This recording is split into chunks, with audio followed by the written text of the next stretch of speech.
तो अभी हम लोग पहुंच चुके हैं मेन गेट, चित्तौड़गढ़ का जो मेन गेट था जिसका नाम है सूरज पोल।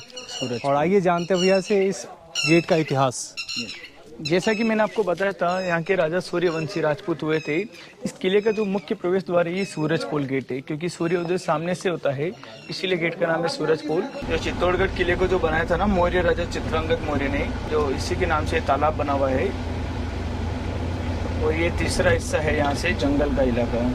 अज्ञातवास के समय जब कौरव पांडव घूम रहे थे तो जमीन में लात मारकर ये पानी का कुंड बनाया उन्होंने, ऐसा कहते हैं दंत कथाओं में, किंवदंतियों में। तो इस कुंड को भीमलेट कुंड के नाम से जाना जाता है।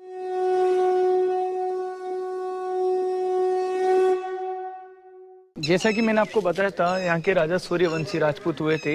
इस किले का जो मुख्य प्रवेश द्वार है ये सूरज पोल गेट है, क्योंकि सूर्योदय सामने से होता है, इसीलिए गेट का नाम है सूरज पोल। आज भी जो गेट खुलने का समय है, सूर्योदय पे गेट खुलता है, सूर्यास्त पे ये बंद हो जाता है। तो ये जिस प्रकार से आप देख रहे हैं कि शत्रु सेना, मुगल सेना किले में चढ़ने के लिए काफ़ी सारे मंसूबे अपनाती थी। तो किले के ऊपर जो ये देखिए लोहे के किले लगे हुए हैं गेट के ऊपर में, ये हाथी को पहले शराब पिलाया जाता था। शराब पिलाने के बाद में हाथी को दौड़ा दिया जाता था। जिस दिशा में वो दौड़ेगा वहाँ पर वो गेट को चोट मारेगा, गेट को तोड़ देगा। लेकिन हाथी के सिर की हाइट के बराबर लोहे के किले हैं, तो ताकि दोबारा चोट नहीं कर सकेगा और किले का सुरक्षा रहेगा। लेकिन मैं आपको इसको तोड़ने का भी तरीका बता देता हूँ। राजस्थान में ऊँट, कैमल इजी वे में अवेलेबल हो जाता है। तो पहले ऊँट को खड़ा करते थे, पीछे से हाथी से धक्का लगाते थे, इसमें ऊँट मर जाता था और गेट टूट जाता था। ये सेकंड नंबर गेट है। 7 में से 5 गेट तोड़ दिए गए, अभी 2 गेट है, फर्स्ट और सेकंड।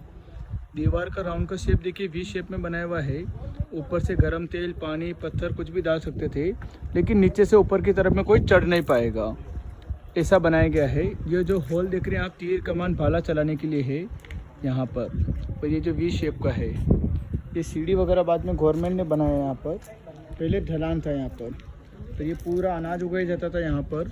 जो युद्ध हुआ था रावल रतन सिंह अलाउद्दीन खिलजी के बीच में, वो यहीं पर हुआ था।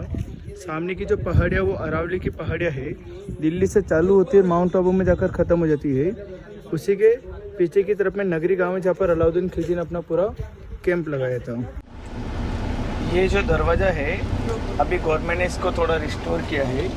पहले के टाइम पे जो घोड़ों को, सैनिकों को जो तैयार करते थे, इस तरफ में बहुत बड़ा ट्रेनिंग एरिया है। अच्छा। उसका रास्ता था यहाँ से, तो मिलिट्री का ट्रेनिंग एरिया बेस है यहाँ पर। यहीं पे तैयार अभी 2013 में ये किला वर्ल्ड हेरिटेज में आया था, तो उसके बाद से काफ़ी सारा मेंटेनेंस चालू हुआ है।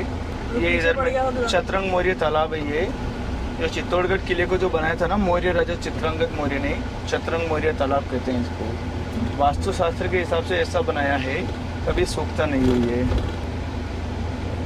और ये तीसरा हिस्सा है यहाँ से जंगल का इलाका, वन विभाग, ये सबसे लास्ट का इलाका है। हाँ, ये तीसरा हिस्सा है जंगल। अंदर जाना मना है कि जा सकते? हाँ, अंदर अभी गवर्नमेंट ने बंद किया हुआ है। ये इस किले का तीसरा हिस्सा है, जंगल का इलाका। इसके पीछे की तरफ में जो किले का लास्ट बाउंड्री वॉल है, जब अकबर का इस किले के ऊपर हमला हुआ था, जिस प्रकार हम किले के अंदर प्रवेश कर रहे थे, तो हमने कल्लाजी राठौड़, जयमल जी राठौड़ की वीर समाधियाँ देखी थी वहाँ पर, जो उनके मंदिर बने हुए हैं।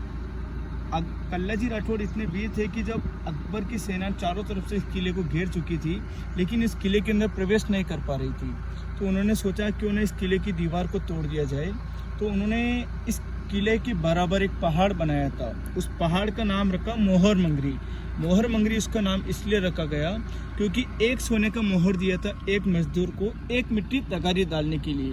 तो कहते हैं कि मिट्टी सोने से महंगी हो गई थी उस समय, उस मिट्टी की इतनी आवश्यकता हो गई थी, क्योंकि जब अकबर किले के बाहर था, जो अकबर इतिहास में महान बताया गया, वो इस किले के ऊपर में परास्त हुआ था। किस प्रकार से परास्त हुआ है, उसकी सेना जब घुस नहीं पा रही थी, तो उसने पहाड़ जो बनाया था वहाँ से उसने तोप चलाई थी। तो तोप में किले की दीवार का एक हिस्सा क्षतिग्रस्त हो गया था। तो वापस से सेनापति के नेतृत्व में वो दीवार एक रात में वापस से बनाई गई। जब अकबर सभी तरफ से नहीं गिर पाया, चारों तरफ से किले को घेर लिया था, किले के अंदर का जब रसद खत्म हो गया था, तो मुख्य द्वार की तरफ से उसने किले में चढ़ाई किया।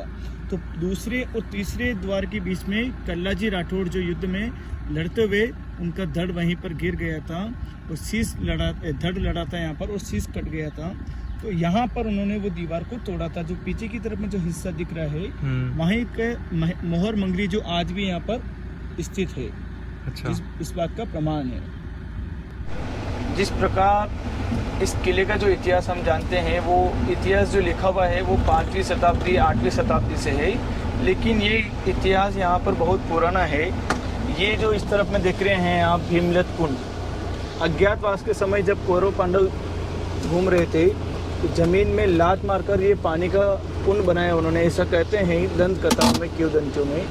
तो इस कुंड को भीमलत कुंड के नाम से जाना जाता है। भीमलत, भीम ने लात मारकर जो पानी का कुंड बनाया, इसे भीमलत कुंड बोलते हैं। इस प्रकार हमने किले का जो प्रसिद्ध मंदिर देखा था ना, सेम वही मूर्ति इसके अंदर है, वही नक्काशी है, लेकिन इसका शिखर पूरा खंडित कर दिया गया है। जिस प्रकार हमें इन मुगलों का इतिहास पढ़ते हैं, तो अगर इनके यहाँ पर तेल के कुएं नहीं निकलते तो इनके लिए पूरे खैरात बट रही थी।